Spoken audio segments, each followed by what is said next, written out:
Hello, hello, hello. You're listening to the Liverpool Improvisation Festival interviews.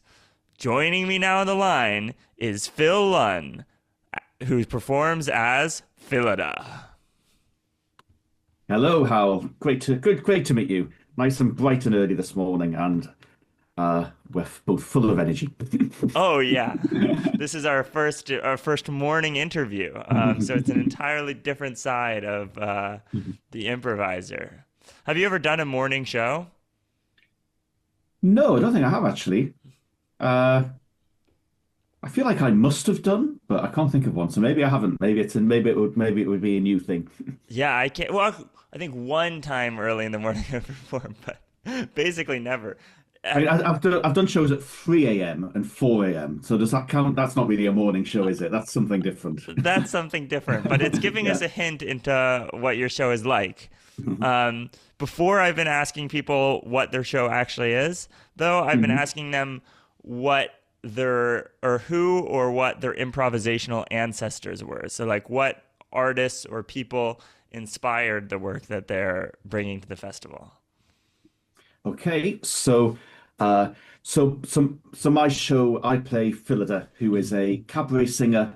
She's had a life. She's gone around the world. She's sung a lot of songs in a lot of places. She's had a lot of stories, and she's doing what essentially I think a lot of singers call a career retrospective. It's just her on stage, looking back on her life, having a conversation with the audience. But of course, it's all improvised. So the conversation with the audience generates the information about her career, which then feeds into her songs and her stories. So the whole story of Phillida is created there and then with the audience.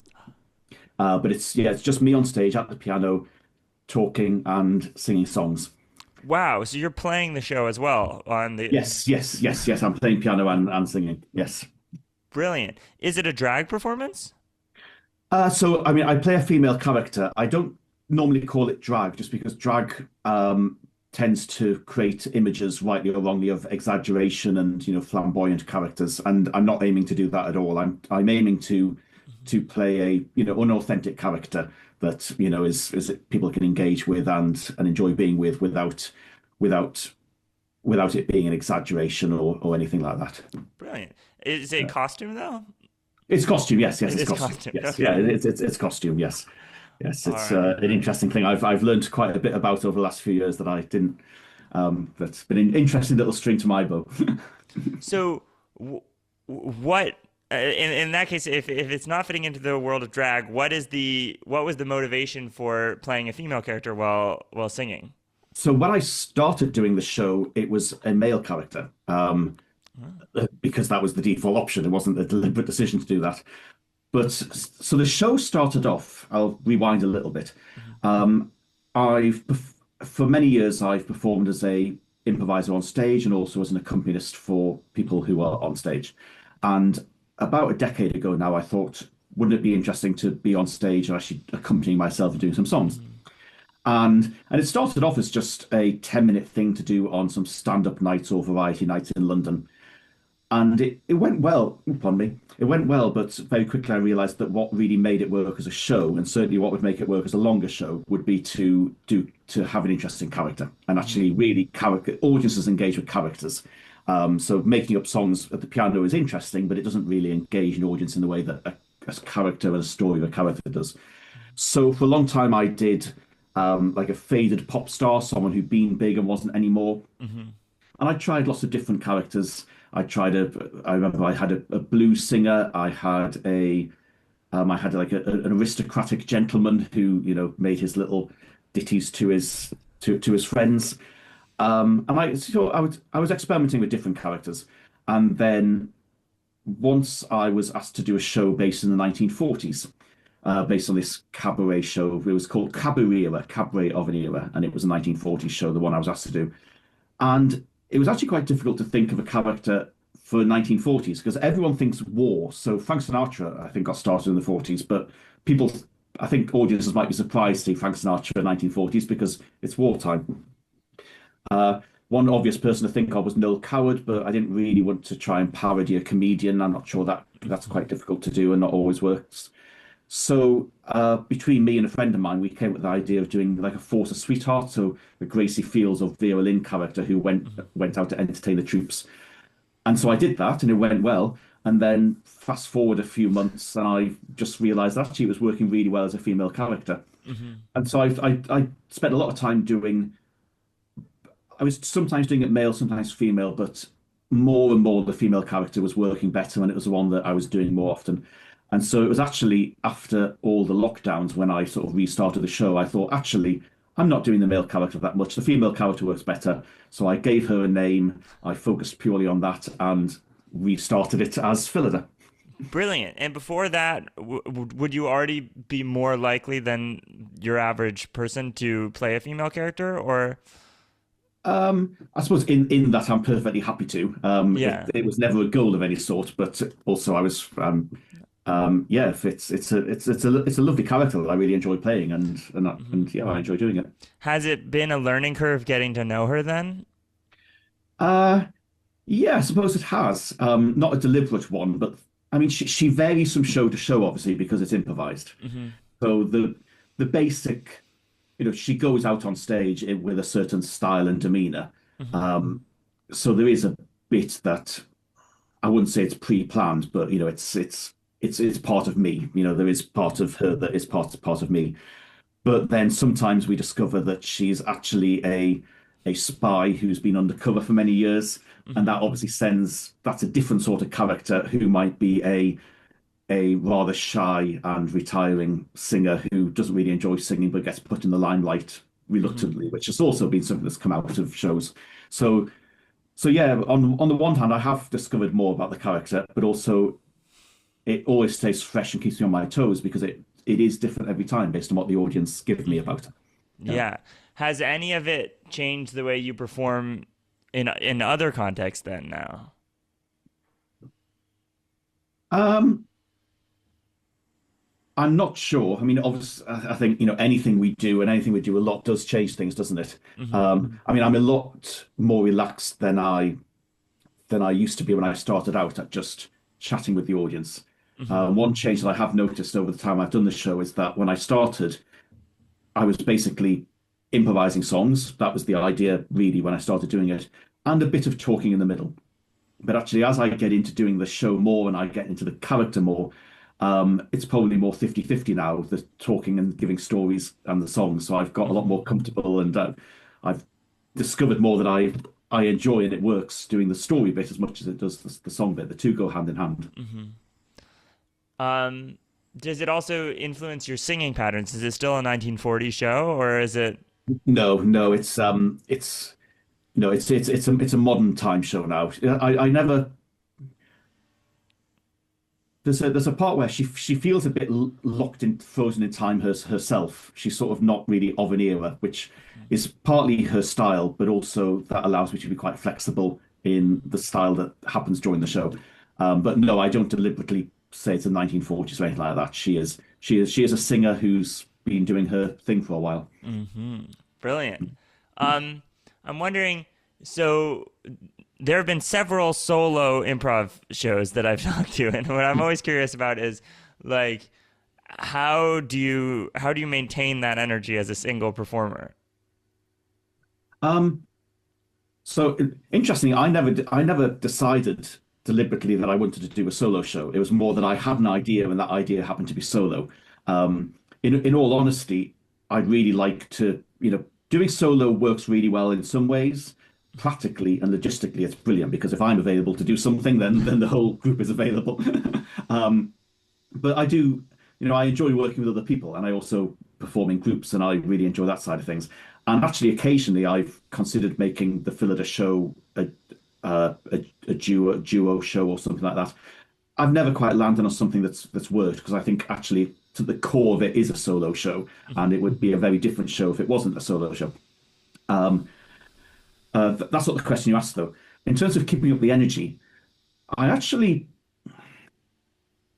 I actually don't find that a difficult thing.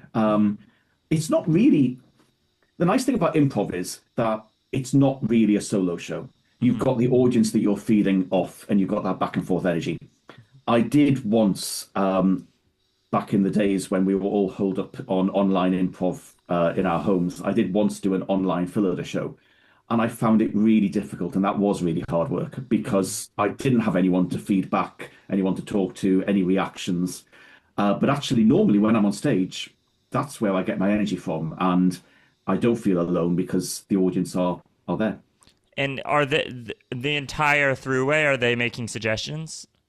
So it's a back and forth conversation. So I'll do a song and then I'll talk to the audience. And sometimes I'll talk to just one person. Sometimes I might bring them up on stage. Sometimes I'll just go into the audience myself. Sometimes I'll talk to multiple people. But yeah, it's a back and forth conversation at different points throughout the show. Brilliant. So do you come out from behind the piano when you're not singing? Yes, yes, yes. Yeah, have a nice wander around the sometimes I leave the stage, but certainly wander around the stage and yeah, talk to everyone. Does that part involve any dancing or no? Uh, I mean, I'm sure, I think I've been known to move a bit occasionally, but no. I mean, mainly because if there's music, it's coming from me from the piano. So the music only happens if I'm at the piano. Yeah. Would you say that it is harder or easier to sing when you're the one making the piano music? It's very, very different depending who it is that is doing it. I've had this conversation with quite a few musical improvisers, and clearly there's just, we all think in different ways and we all perform in different ways. To me, there are areas that it is definitely harder. It's certainly, I feel like I'm operating at the edge of my abilities quite a lot doing this show, which is a great feeling, but I do really feel like that. But in some aspects, it's actually slightly easier in that you've normally when you're improvising music, you've got your accompanist and you've got your singer, and they're communicating. And when you've got a brilliant partnership and two great improvisers, actually that's pretty seamless. But still, you've got that communication happening. And if you want to suddenly go down a different avenue, or you want to change abruptly, or you want to go somewhere in 30 seconds time, then that stuff, there is a friction, at least even with the most experienced improvisers, to getting that. Whereas if it's me singing myself, then actually, if I decide, actually, I want to change key and do a big change of pace in a second, then I just do it. It doesn't feel to me like I'm doing two things at once. And that, I know that feels like a weird thing to say, but if I'm thinking of a song, then I'm playing the tune and singing. That doesn't feel like two tasks to me. My hands are doing one bit and my mouth is doing another, and my brain's doing another. But actually, we're all doing the same song. And it's not like I think, oh, I'm going to do this with my hands and then, oh, now I'll do this with my mouth. The two things are together. If I want to do a cheery little verse, then, it's like we don't think about, if we kick a ball, we move our arm and our leg. I understand that because I've heard that because I don't know anything about football. But, we do something and it's moving two parts of our body at the same time. And it feels like that doing a song at the piano, to be honest. Brilliant. That's probably a really bad analogy. But no, it's a great analogy because you're thinking about your foot, obviously, if you're kicking the ball, but your brain sort of is able to coordinate. Is balancing with your arm, and yeah, maybe it's not a bad analogy. Yeah. I'm wondering about the songs. Are there any that you've sung where you suddenly were like, oh, I want to re-record this and make it into a proper recording? There's ones that I sometimes remember and quite like, but I to be honest, no, I never have an urge to record things and keep them for posterity. Obviously, I have some shows that are recorded video, and that's one thing. I don't really enjoy. I have done it, and I don't. It's not awful, but it's not something that excites me. Recording music and refining it and polishing it. There's a reason I enjoy doing improv, and I like the on the moment bit of it. Yeah. So no, it's not really something that I leave. Yeah. I think it'd be nice if it was if I'd done it, then I'd really be pleased that I'd done it. But it's not something I really enjoy myself. If someone else said to me, Phil, I really like that song, let's polish it together, then I go, oh, brilliant, that sounds a great idea. Because I love the idea of it, but it's not really my thing. Yeah, it's like writing in writer's block where it pushes you into the improv sphere. But then, So how did you get into music then? Um, Basically, just because I enjoyed it. I'm self-taught, so I never did lessons, etc., which I think is, to be quite honest, why I still do it now. I suspect that if I'd have gone to lessons as a child, at some point you get bored of things, Hmm. and then it becomes something that you have to do rather than you want to do. Whereas when I was growing up, my mum played piano. We had a piano in the house, and whenever I got bored, I stopped, and I only went back when I was ready to do it again. And I think that's why I still do it now. Hmm. So it was, yeah. So I've played. I don't play anything else other than piano. I play recorder. I'm not sure if that counts. um, and then when around about the time I left university, I actually started doing some work in fringe theatre in London, scripted fringe theatre, so comedy sketch shows, and I did quite a bit of music and some writing for a sketch show. And it was actually that sent me into doing improv because I met people through that show who also did improv, and I did music for them. Um, yeah, it's hard. It's interesting. I don't think anyone's asked me how I got into music. I've always done music. Hmm. Brilliant. So it's Yeah, just a through line. There was a yeah. piano in the home. But do you think that so your first interactions with impro were underscoring? Uh, Not quite. I actually did a bit of improv at university in a little group that we had. It didn't last very long, but we did a Hmm. bit, and I was on stage for that. Okay. Uh, And then after university, as I said, started working on this fringe show, and that was me working as a musical director. mhm. So then I started doing improv, doing music, but then I quickly started then doing both on stage and music. So essentially, my improv, I was going to use the word career there, but that sounds far too grand. My improv years have been a lot of bouncing between being on stage, being behind piano, and going between the two. Do you think that that gives you different or like what are the benefits do you think of learning improv that way compared to someone who just spent their time on stage?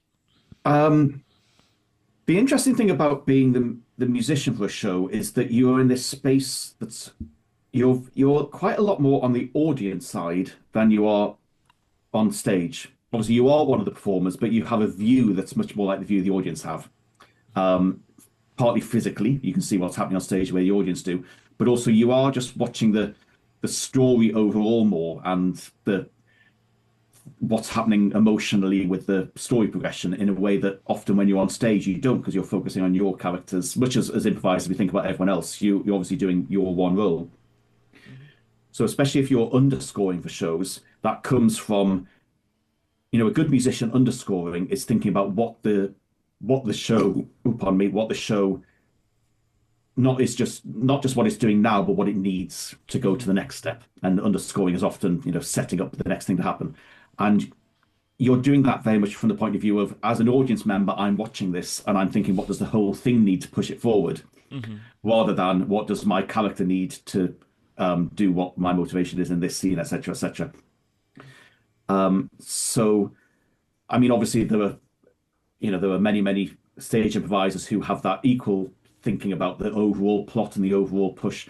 But I think naturally it comes a lot easier if you're the musician sitting semi outside because that's what you are watching. Mhm. Brilliant. Does Phillida have a an arc over the course of the show? Are you aiming to have her have some sort of emotional resolution? Um, I don't try and specify things too much. Mhm. I find that's hindering more than helping. But naturally, she's talking about her life, and everyone's life has ups and downs. So there will be times in the show where she's talking about her downs, and that's natural. And the Mhm. pace of the show will change, the songs will change. And normally, I have broken this rule occasionally because there are no rules in improv, and sometimes it can work. But normally, I aim to get things a bit more positive at the end, either because they are positive or because she thinks that things are going to be positive tomorrow.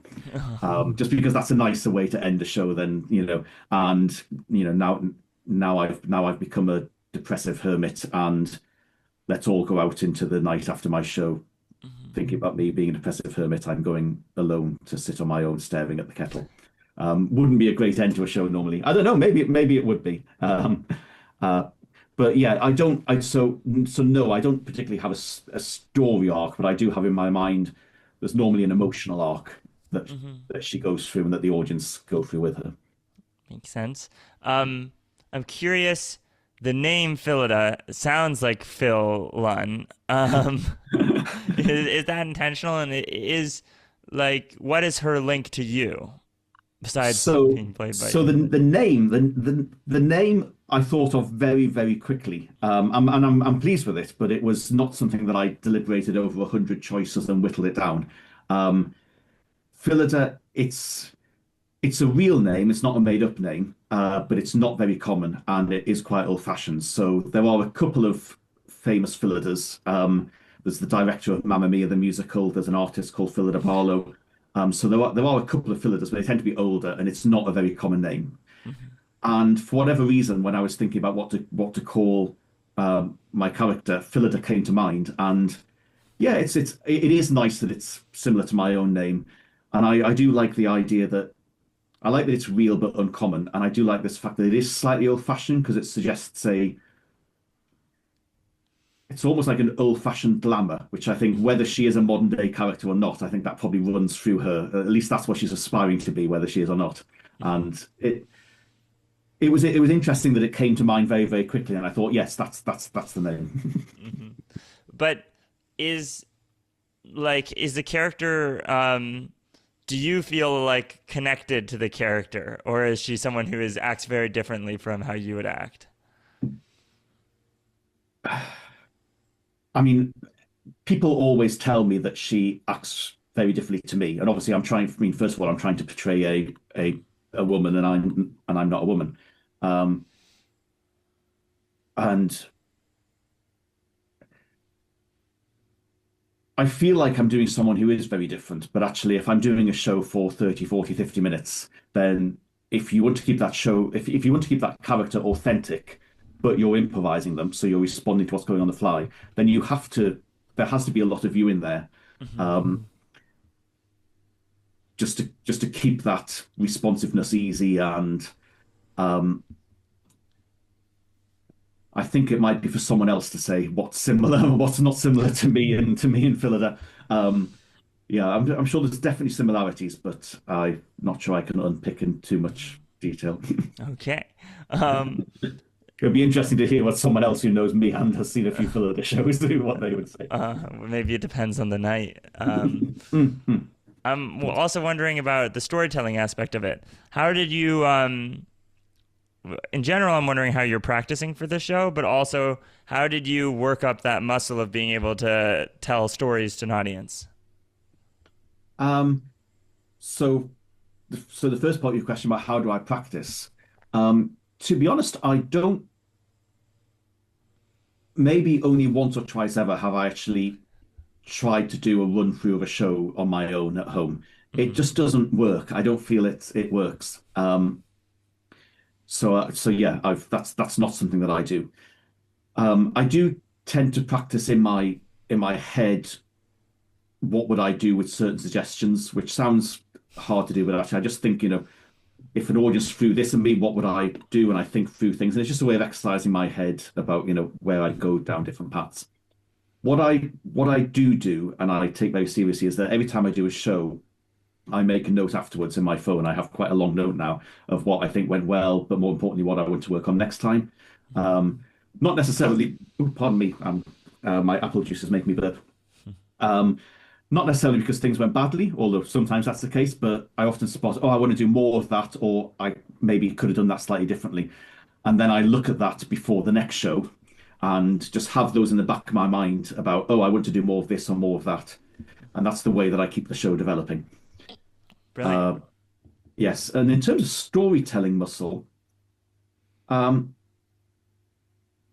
I don't think I've deliberately tried to exercise that, but I think the reason why I enjoy doing the show and the reason why I decided to do the show is that I enjoy doing that and telling stories. So Mhm. it's probably self-fulfilling that I'm not doing an incredible dance show because I'm not an incredible dancer, whereas I enjoy telling stories. So I do a show that involves telling stories. Mhm.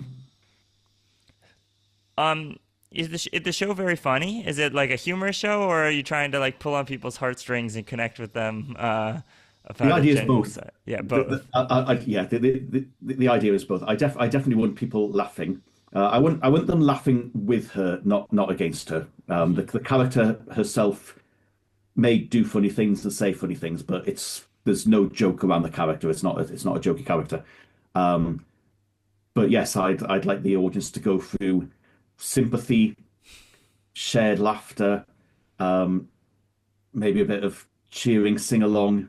Uh, yeah, all those different emotions is the idea that I want to get with the audience. What I really want to create a feeling of is that the people in the room have all come to see her because they have known her for years and they've been fans for years. And that when she talks about the down moments as well as the up moments, they know all this because they've seen it and supported her through it. And that's the feeling that I want to create in the room. Wow. How do you communicate that? Um, some of it is that sometimes if we just almost just stating things and then audiences get it and buy in. So Mhm. if I start saying it's great to see all my fans here, then they tend to know, oh, this is what our role is here. Um, if you've got an audience who aren't used to improv, that can take longer. But people like to buy into, oh yeah, this is the premise of this is the conceit. And if you keep it consistent throughout the show that they are your fans, for better times, worse times, and that they know this and they know that, and you're sharing a little secret. If you keep that consistent, then people find it a lot easier to buy into it Mhm. and play their part. And how does it feel then to be walking into a room full of adoring fans every time you get to perform? I'm not sure I see it that way. At the end of the day, I may be making them, I may be saying that they are adoring fans, but I also, as a performer, have to earn earn the real audience's approval of what I'm doing. Is there a moment where you know that you've got them on your side? So, sometimes, I mean, it really depends on the audience because some audiences are a lot naturally more responsive than others. It's amazing. You can have a from night to night, audiences can be very different in how they respond. So, one thing I have learned many times is that you can't always read the vocal feedback or the physical feedback from people as an indicator of how well the show is going down. Because it might be a small group who are very vocal, who are giving one view, or it might be that no one's responding at all, but actually they're really enjoying it and they'll give you a huge round of applause at the end.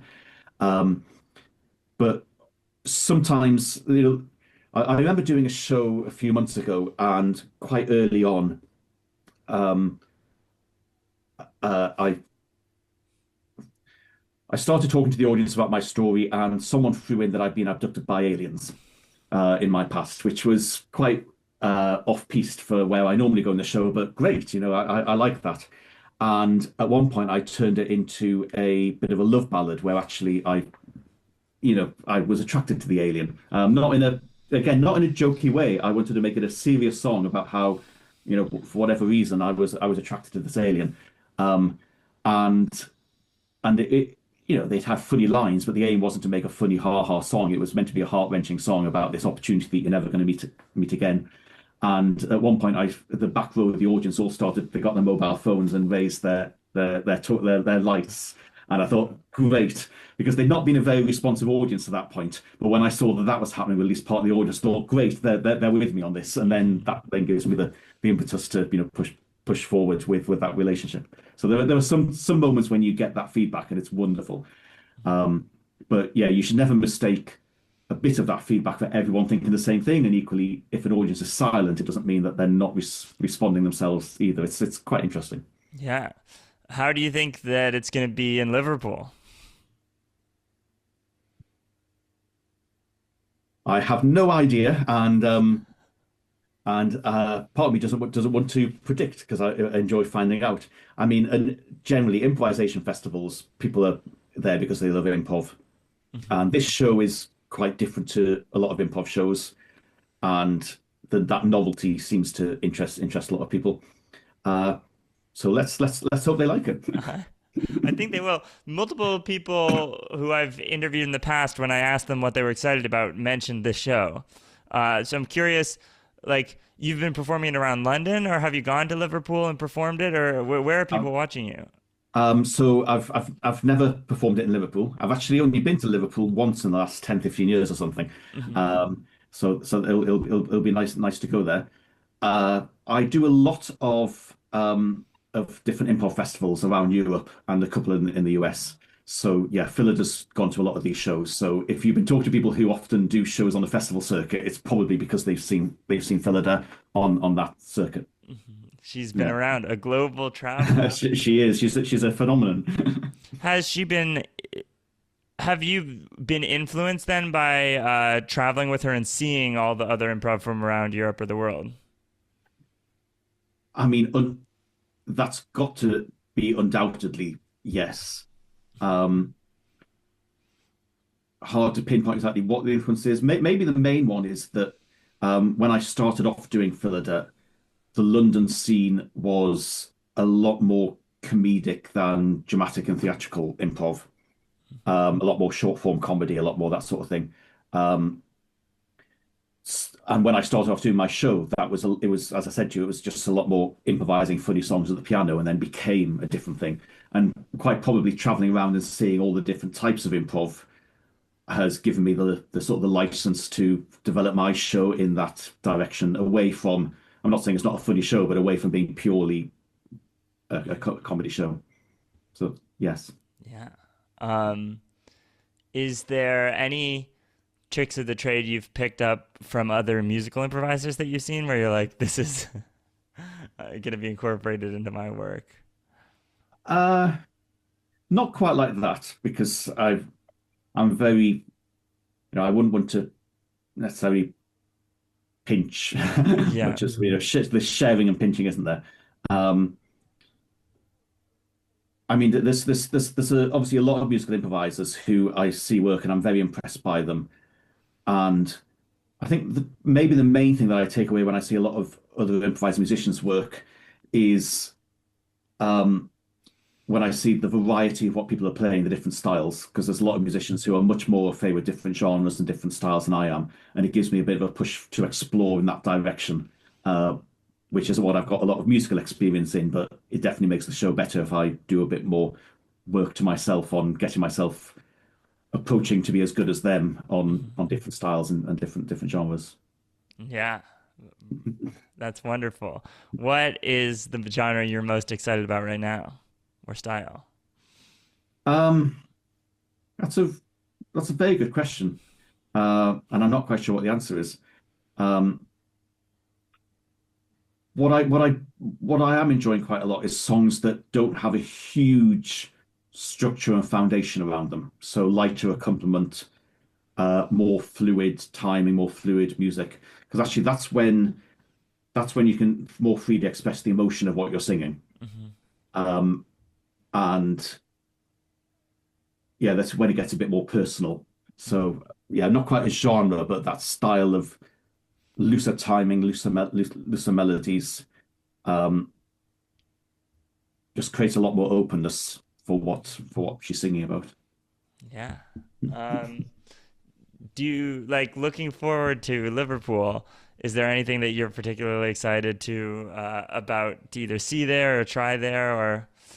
I think in particular, one thing that I do want to see, it's really bad that I don't think I've ever seen them, even though they've been around in London for a while, but just whatever, they don't do that many shows, it's the School of Night. Yeah. So I've heard lots of good things about the School of Night, and I know some of the people involved in the School of Night, and I sometimes perform with a couple of them. But I've never actually seen their show, and I really want to see it. So that's the thing at the top of my list that I want to finally see. Brilliant. They were at the festival last year and Oh yes, yes, uh, yes, they were. Yes, yeah, you're right. Yeah. unbelievable Mhm. feats of improvisation. Yeah. Um, yeah, that show reminded me of like Brain Circus sometimes, where they would be reading from a book, and then someone would take the book away, and they would keep going, indistinguishably from when they had the book, and then someone would put the book back in their hands, and they'd find a way to loop their improvisation back into the text Yeah. fluidly too. And you couldn't No, tell when the book was leaving. If you closed your eyes, you couldn't tell when the book was leaving and coming back. no, they're very talented guys, and I definitely need to see them. So Yeah. Do you feel like that as well? Sometimes is part of your show the tightrope walk of like how is this person doing what they're doing? uh I mean, yes. I mean, obviously, you're up there doing a show, and much as I said, it's in some respect it's not a solo show because the audience are there. You are on your own largely, Hmm. and sometimes things don't go quite the way you hoped, or they don't go. You don't feel that they're working as well as you thought they would work. And one thing that I have learned is to be a lot better at realizing that I can turn that back and change that rather than getting into a vicious cycle of, oh, this isn't really working well, and then and then your brain stops working so well on getting it working better. So yeah, it does feel a bit like a tightrope, but not just in that way I just said, actually, more so in that you're like any performer on stage. You're sending the audience or bringing the audience with you, I should say, down a journey, and that navigating that tightrope, um, because it does feel a bit like that, is fascinating, actually really enjoyable, because then you could, if you can feel if they're coming with you, if they're not coming with you, and if you need to do something slightly different, and that's probably the tightrope uh, that keeps it interesting, really. Hmm. Yeah. Um, do you think that this show will stay with you for your whole life? You said keeps it interesting. I'm wondering how you keep it fresh.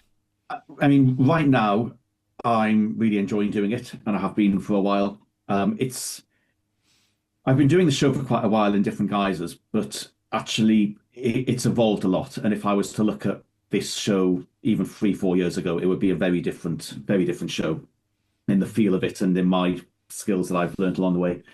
So right now, I'm enjoying what I'm doing. I am always open to ways to evolve it and ways to develop it.